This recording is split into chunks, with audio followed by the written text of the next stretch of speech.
It is about balance. It is about restoring a world that has forgotten the power of the feminine.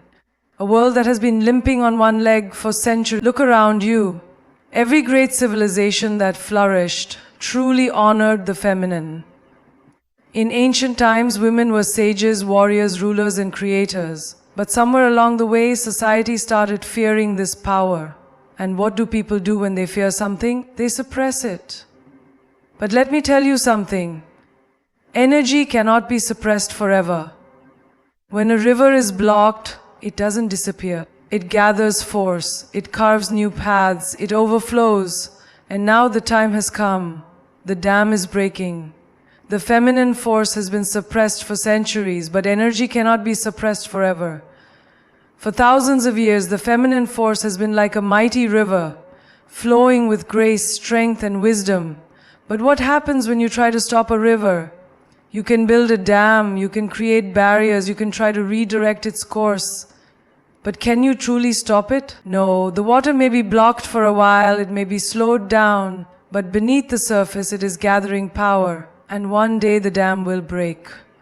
One day the river will carve a new path stronger than ever before.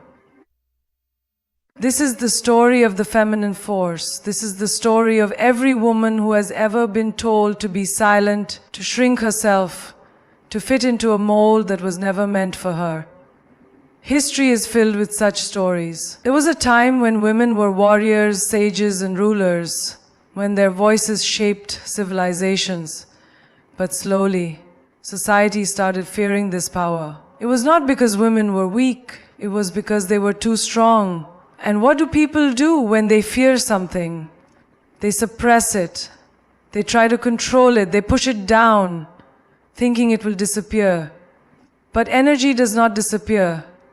It cannot be destroyed. It only transforms.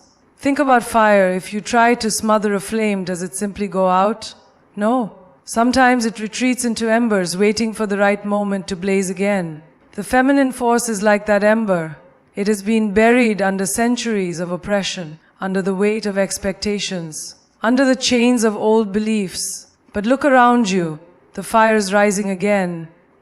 Take a simple example from daily life. Imagine a little girl who loves to run. She races through the fields, her laughter echoing in the air. But as she grows, she is told, girls should not run like that, it's not ladylike. So she slows down. She walks when she wants to sprint. She sits when she wants to dance. And over time, she forgets what it felt like to fly with the wind. But does she truly forget? No. The fire is still inside her, waiting. Maybe one day she watches another woman run. Someone fearless, someone free. And suddenly something inside her wakes up. She ties her shoelaces. She steps outside and she runs. This is how suppressed energy finds its way back. You cannot truly silence something that was born to roar. Look at nature. The feminine force is not just in women. It is in the earth, in the cycles of the moon, in the tides of the ocean. Try stopping the waves from crashing on the shore. Try telling the moon not to shine. Try commanding the seasons to stay still. You will fail. Because these forces are not meant to be controlled. They are meant to flow. For centuries, societies have tried to limit the power of women. They built invisible cages made of rules, customs, and traditions. They wrote laws that denied women the right to own land, the right to speak, the right to learn. But did that stop women from rising? No. Like seeds buried under concrete, they found a way to grow. They cracked through the hardest of barriers. They reached for the sky. Think about education. Less than 200 years ago, women were not allowed to study in most parts of the world. People believed that a woman's mind was not made for knowledge, that too much education would make her unsuitable for marriage. And yet today women are not just students, they are scientists, inventors, astronauts, and leaders of nations. Did intelligence suddenly appear in women overnight? No, it was always there. It was just waiting for a chance to rise. Take the example of Malala Yousafzai, a young girl who simply wanted to study, but was told that education was not for her. The world around her tried to suppress her, tried to silence her. But did she stop? No.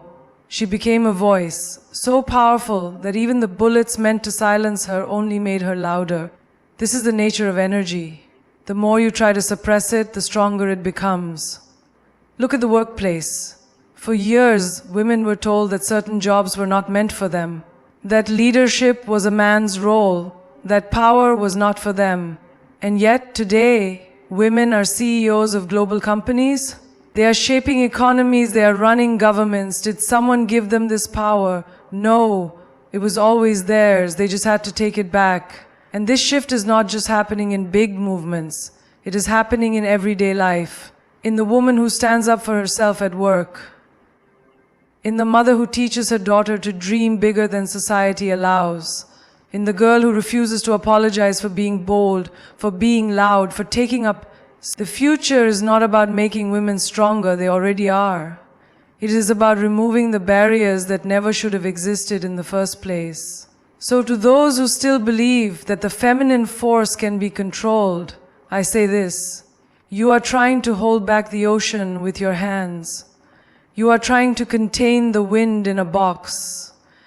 You are trying to silence a roar that has already begun. And to every woman listening, if you have ever been made to feel small, if you have ever been told to dim your light, if you have ever been made to believe that you are not enough, remember this: you are a force of nature.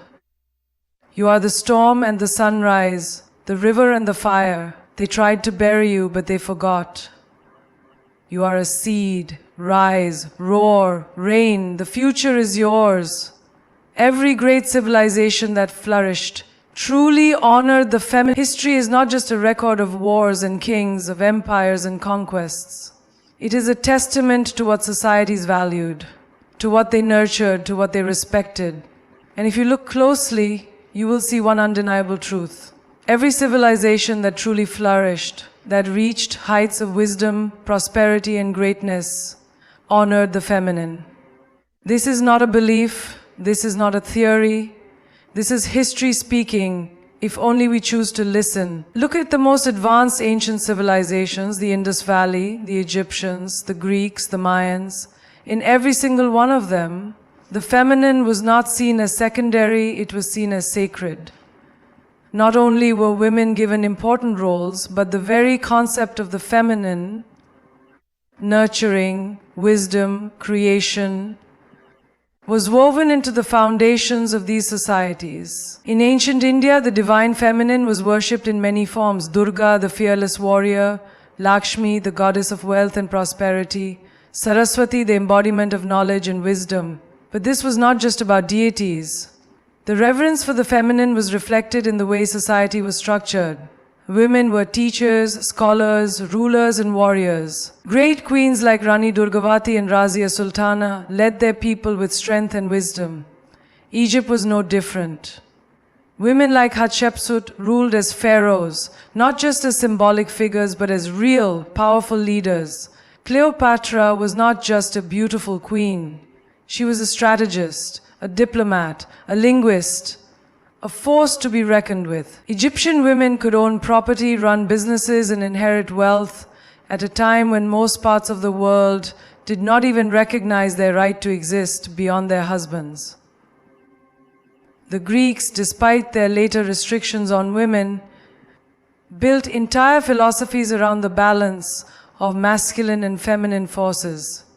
And let's not forget Sparta, where women were given education, trained in physical strength, and could even own land, a radical concept in those times. Why does this matter? Because when civilizations honored the feminine, they thrived. When they understood that power was not just about brute strength, but about wisdom, creation, and balance, they reached their golden ages. But something changed. Over time, societies began to fear this power. They began to rewrite history, reshape narratives, and reframe roles.